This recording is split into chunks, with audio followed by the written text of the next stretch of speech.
Well, I moved out here. I thought I had this whole idea that I was going to like drive around with DPs and in old classic cars and just like talk about lighting. Oh, all right. It's so you're the first dude, man. Oh, So cool, cool, I'm cool. glad you could be here. I'm Justin Lee, by the way. This is Justin Lee, who's the what's your official Virtual production supervisor.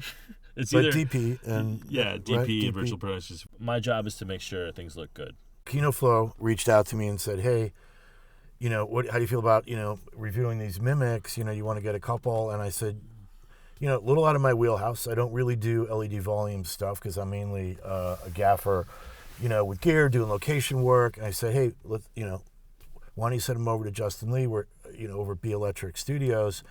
And they graciously sent 4 units over to us. And we were here, about a month ago. They literally had taken them out of the box, started playing with them. And now you've had these things for, 3-4 weeks. Yeah. And, you've really sort of put them through the paces on a number of shoots. So, what's your thought? What's your feeling? I love them. I'm not giving them back. So, just real quickly before we get into it, drivingplates.com. Providing the plates we lit this fairly quickly. Yeah, that's what amazed me is I walked in here and most of the time, like you said, was getting the camera out, getting all the other stuff organized, plates, whatnot. But actually lighting this thing took no time at all. I mean, 10 minutes, literally. We've got 4 Mimiks. Mimik is roughly the size of like an Image 80, if you're familiar. It's a good size panel. We've got 4 of them, 2 in the front of the car, 1 just left and right of us, and that's doing all the heavy lifting. Yeah. It's just really amazing. And if we wanted to get more complex, you could start to introduce some hard lights, like some area orbiters or whatever, or some soft extra bounce fills, whatnot.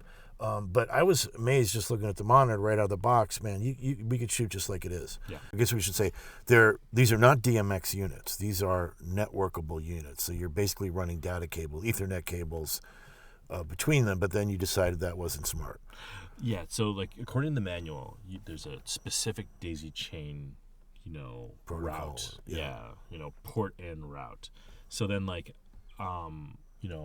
having that, you have cables going in 2 different ways for your unit, and then for an onset workflow, which moves very fast, that's just very cumbersome. So we're always breaking data, and then that would just mess something up on the processor side. Right. So like what I did was, it's very tedious. I have 4 long home runs back to the processor. So each Mimik is independent. Yeah. So power and data go one way for each Mimik, and then that way they can all move freely. It's very quick. I don't have to worry about, we're crisscrossing, or I can't move this because I need to extend this cable or whatnot. They all move independently and they all move quickly. And then like what I did was, because it's just like, it's Ethernet. I remember, when we first pulled these out of the box, they are pretty lightweight. They're big, but they're not particularly heavy. And, they're dead stupid simple, really. I mean, you've got data in and out on either side of the back, and you've got power in and out. No on-off switch, no LED menu, nothing. That's it. It plugs in, and then everything else you're controlling from your. Just like the LED wall. Yeah. If I pull out one of these LED wall panels, it's just the panel. Exactly. Yeah.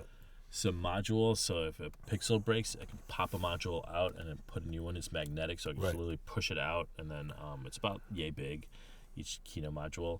And then it's the same thing as these. It's just low res, and but it has warm white, cool white. So the advantage of these is they're full spectrum or much higher spectrum than your basic LED. Yeah, because all the other previous iterations of car process, people move around their wild walls and trying to light them. They're lighting them with incomplete spectrum light. So whereas you have your full spectrum light with the moving content. Which I was never really sold on to begin with. Yeah. Until these. The resolution of these and the control of these is quite interesting, and it seems like the roadmap, as Frieder or Sam was mentioning, the plan is to extend the fixture heads into hard lights as well, and then these panels themselves can be interconnected, very easily, stacked 8 high and as many as you want across. So it seems like a pretty flexible, ingenious solution. I think they would be super helpful in the green screen workflow because it's just like I was just watching a green screen car process, and like, you know, because the thing is like, you're just putting a chase effect that doesn't interact. You can't see your background plate, right? You know, and then you can't match your lighting. Everything is just off. So I think that they would work very, very, very well in a green screen workflow because it's just like, you know, you don't have to imagine it. So for this setup here, you know, I have our rear plate, rear passenger, and rear driver. Kind of like I feathered them in together. Then I duplicated the rear plate just to extend to the top of the wall. The top of the wall kind of goes down to the hood. That's where that reflection plays really well. We have a camera 9 which looks up, which takes care of our windshield stuff, which is you know. So we've got an LED wall, essentially LED ceiling right now over us. Yeah, and then what I did was I mapped our front camera to these mimics here, so then we use them literally as a witness. So like John can see where we're going to turn, where we're going to stop, the grip that's rocking the car, which is the most important part of the car process, is dude shaking the car, which we don't have. Yeah. You know, this last guy on our last feature was just like incredible. Like, you know, he would feather in the brake and just like get that just right. I was just like, man, this guy is really good at what, you know, just shaking the car. And it seems very simple, but if you look at it now, I'm going to add some post shake, but it's really important to have a good car shaker. I have our driver camera mapped to John's Mimik here. I have my passenger camera mapped to this Mimik, and then we have full 360 view, because like a lot of times it's just like these people are driving but they don't know what's going on. They don't see what's happening, but we're using the light fixture as a witness camera. Yeah, we're basically like watching a low-res TV. Yeah, we look at the front. Yeah. We see people crossing. We see the light. We said the red light and, you know, the green light, and this car is gonna. Let's see, he's gonna make a left. Now he's gonna make a right. But let's see. Anyone? Oh, he's gonna make a left. I wonder if he's gonna cross in that frame in the back here. Yep. And then I don't know if that shows it there. But you know, it's like, you know, we're in it. So what's the brain bar? What's happening over in the back of the studio? So we're using Assimilate Live Effects as our media server. So I'm pumping content to the wall.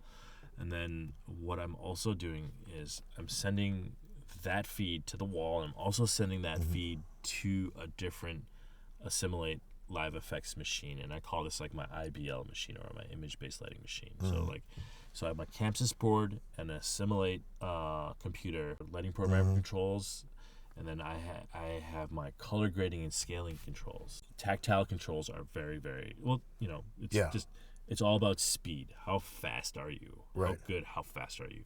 So then lighting programmers are the fastest. You know, the fastest people on set I know. Yep. So, you know, we use the live effects to move the content around and scale what we have. So I have the whole camera on that Mimik. I split up the front plate onto 2 Mimiks, and I have the whole passenger camera on the Mimik right here. They have really good color control built in, so I don't need to have a LUT box inline. So it's just like, so you can tweak the grading, you can tweak obviously so that's the reason why I do this. The color temp of the panel, whatever. It's infinite. Yeah, control. I can make the shadows warmer. I can make the highlights cooler. Right. I can mess with the tint. So like on the last shoot, they were pushing plus green into the units because you get natural green pushing through this glass. So they were going Mimik content plus green, and it looked really good.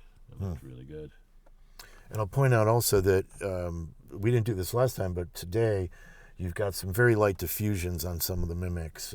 Like we got, it looks like Hampshire here, and then I think 252 you said on the front ones. Yeah, so just that's just taking the edge off. Just take a little bit of the edge off. If I had the gel, I wish I had the gel frames, because they just look cleaner, and then they give a little bit of just a little bit of separation. Yep. I think my weapon of choice would probably be half soft frost. Now, if you transition to non-car stuff, and you've just got people, I don't know, whatever it is. Every shoot. They work every shoot. So it's just like, they work. So like a lot of times they're like, it's like a single person in the space. So. And what's your background plate? Just. It could be abstract. It could be just, mountains nature or something, anything. So. So you're not dealing with obviously moving images. It's moving. It is. Yeah. So as if they're outside and there's. Going on Unreal Engine too. Yeah, just map it out to wherever. But then, like this shoot yesterday, we had 2 funky Mimiks on the that far side over there, and then they're just kind of doing the push, and it does really nice stuff for an edge, because you don't want to rely on the wall for that. Yeah. So then these guys have to throw, and you can move them literally where you need to. So art pieces, like literally as a put low res content on and shoot the Mimik itself. So that's the Google Pixel, whenever that goes on air, right. We'll send that to you guys, Kino, whenever that happens. Right. Let's see, quick fill, because they're already on the studio, so it's just a very fast unit. So we need to switch them to white. We need to switch like a white card, big white. Yeah, exactly. Yep. We just need to switch them to a regular unit. Yep. Boom.